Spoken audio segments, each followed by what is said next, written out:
It comes in waves. Most of the time, I'm okay. And then it comes and hits me like nobody's business. And honestly, I've been feeling like this a lot lately. It's love. I'm tired. I'm tired of doing it myself. I'm tired of being alone. I want to share my life with someone. I am just freaking tired. Why is it so hard to find a high-value man? What do you mean by that? Like, all I want is a good guy that takes care of me. But there's plenty of good guys out there. What do you mean by take care of you? I don't know, like make me feel safe, take away my stress, take charge for once. Oh, I get it. So a man you could submit to. Ew, what? A man who's bigger and stronger than you? Yeah. A man who can financially support the two of you? Preferably. A man who takes the lead on things? Sure. Right, a man superior to you. Ugh, why are you saying it like that? Like what? Superior, submit, like all these words are disgusting. Just because I'm a woman doesn't mean that men are superior to me. You know, I'm 53. And I just can't believe that I'm sitting here and it has been several years. I think it was over a year I had a date, and then it's been several years since then. Where are all the good men that are ready and want to build a beautiful life together? Why are there so many single women out here that are struggling to find a man? Well, I'm gonna tell you the reason, but you're not gonna like the answer. Honestly, a lot of women treat men like trash. A lot of women take men for granted. A lot of women want men to take accountability for their actions and what they do. But boy, if you ask a woman to take accountability for her faults and her actions, it's straight to signing divorce papers. But my question is, why are women so resistant to taking accountability? Like really, what is the reason why you won't take accountability for your actions? A lot of men are trying. They're putting in the effort. They're doing the things that they need to do. And women are taking their husbands for granted. They got married because they wanted to be married, not because they wanted to be a wife. So you single ladies struggling to find a man, most men are not even wanting to get married anymore because they've dealt with bad relationship after bad relationship of women taking them for granted and treating them like trash. And honestly, I can't blame them. If you put all the effort in for a year, didn't get anything back, you wouldn't tolerate that either. So why are we expecting men to just sit down, shut up, and take it? Dating for modern women can be a discouraging, stressful, and nerve-wracking experience. In social situations, women often have difficulty finding men willing to approach them, or they may feel uncomfortable approaching men themselves. Many men at these events prefer to socialize with other men other than women. Men may avoid eye contact or smiling, and they might be distracted by their phones or conversations with other men. Women often offer excuses like men being socially awkward, creepy, or overly demanding. They may also believe men are afraid of commitment, easily satisfied outside of relationships, disrespectful, or intimidated by strong women.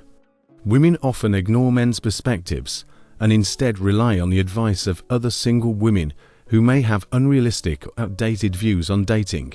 There are very few men who meet the high standards of height, wealth, and physical attractiveness that many women desire.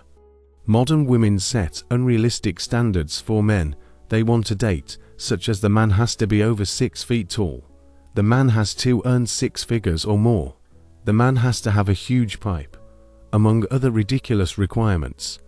The modern woman is entitled and expects everything from a man, but has nothing to offer in return. By seeking a partner who only represents a small percentage of the population, women are effectively rejecting the vast majority of men. Yet they will constantly complain how they cannot find any good men to date or marry.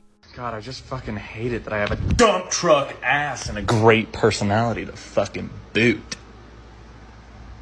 It's the cross I bear. If we had a fight, how would you make it up to me? Contestant number 1. Hey, how are you? I missed you.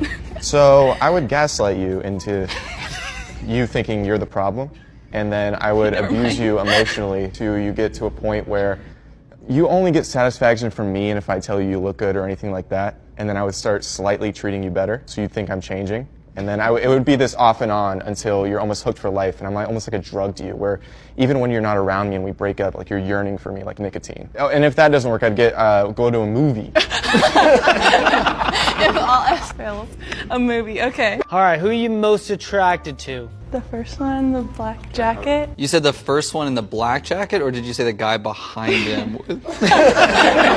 I am so sick of hearing guys say girls only want assholes. They don't ever want to date the nice guy. This is the biggest misconception in dating. You have to realize these girls have had trauma. They have been with a guy that has verbally or physically abused them. Their relationship has been like a roller coaster, ups and downs, and so they get used to the toxicity. So when a nice guy comes along, they get bored. They're not used to this. They don't want this kind of relationship, a healthy relationship. They want the toxicity because that's all they know. So if you hear a girl say, oh, I don't want to be with a nice guy, I like the asshole, or blah, blah, blah, think to yourself, well, this is probably not a girl you want to be in a relationship with because she has a lot of trauma. Now, don't get me wrong. There is a difference between being a simp and a nice guy. But if you are genuinely a nice person and some girl is like, oh, I don't want to be with him because of that, her loss, not a high value girl, move on. Modern women do not want a good man, contrary to what that leads society to believe.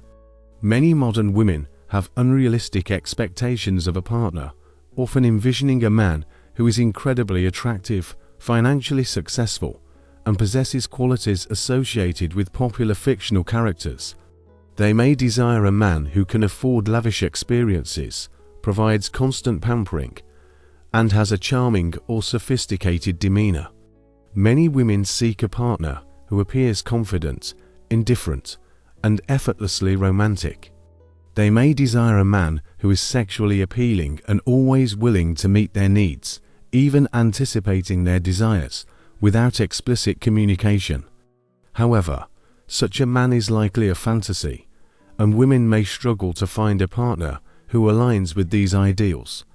Additionally, women should consider what they bring to a relationship and how they can contribute to a fulfilling partnership, rather than solely focusing on the qualities they seek in a man. Modern women often exhibit a certain attitude, displaying more demanding and controlling traits, which can be a huge turn-off to many men. By the time a modern woman has completed their education and made a name for themselves in their profession, most men are already uninterested. For a woman seeking a suitable male partner, the options are even more limited. Traditionally, male roles involve being the provider for their family. Marrying such a woman would mean the man might end up being less of a provider than the woman, or possibly not a provider at all. Is there a stay-at-home man? However, some snails who have struggled to achieve success in their careers manage to keep their professional drive from affecting their personal lives. These snails often prefer to adopt a more submissive role in their relationships. Condo. I bought it myself. I have a car. I pay for my car insurance. I pay for everything. I pay for my clothes. I pay for gas. I have a wonderful job that I honestly truly love. I go to the gym. I work on myself. And you're telling me that at the age of 24 I'm crying over a man when I have everything I need in my life? Everything but a man. Which is the one thing she actually wants. All the other shit you just listed obviously doesn't want it because it doesn't make her happy. I'm quite literally rolling around in horse shit, trying to get this bottom thing off my car. I don't want to talk about it. I'm gonna cry. I'm trying to get this off, and I need a screwdriver to take it off. And I just wish someone would pull over and help me, because I don't know what to do. Oh, someone just pulled over. No way. Thank you so much. I gotta say it, guys. This woman's reaction is how most independent women would react. And I know I might get a lot of hate for saying it, but this proves men's points when they roll their eyes at women that say, I don't need no man. Because sure, when things are going well for you and you're not running into any issues, you're not stranded on the side of the road with your car falling apart. Of course, you can be a little overconfident in what you're capable of handling. But don't forget that one, the reason why your life is pretty easy is because of men. And two, the second your life becomes not so easy, guess who you're going to be hoping and praying is headed your way? Why is it so hard to find a normal fucking human? I'm done. This question's for you, men, all you men out there. So, what are the main 3 factors that you look for in a woman, in a wife? I'd like to know your answers. I'm going to say this one time for the people in the back. The one quality that a man needs to have, because we all have different preferences, but the one quality, if he does not have this, when you message me with this, saying that he's done this, and you want me to tell you what to do, I can't. The one quality a man needs to have for you to even consider him is to be sure about you. If he is sure about you, but he's a piece of ridiculous garbage, we can work with it. If he is not sure about you, and he is Prince Charming billionaire over here, I don't want him. It cannot happen. If you are not sure, go not be sure over there until you're sure. I don't want to play these games with the I don't know what I'm doing quite right now in life. I don't really want a relationship, but I love you. Put the love up your bum. That's where it goes. Honestly, if he's not sure about you, jokes aside, it's not even a starting point. The plane is not launched. Women sometimes have unrealistic expectations when it comes to choosing a partner, holding out for a specific list of qualities and dismissing anyone who doesn't meet their criteria. The reality is that no one is flawless, and by being overly selective or judgmental, women might overlook some genuinely great men. It's important for women to be practical about what they can offer and what they can reasonably expect from others. Additionally, having too many options can be overwhelming and confusing. Women may struggle to commit to one man because they constantly wonder if someone better is out there, and they might fear missing out on other opportunities or experiences. To navigate this, women should prioritize quality over quantity and be discerning about where they invest their time and energy. Another issue is a fear of intimacy. Women might choose high-value men who ultimately cause pain, betrayal, or dishonesty. There's also a concern about losing independence or personal identity. Finally, a lack of clarity can be a problem. Women might not have a clear understanding of what they truly want in a partner or relationship and can be swayed by external influences like family, friends, or societal expectations.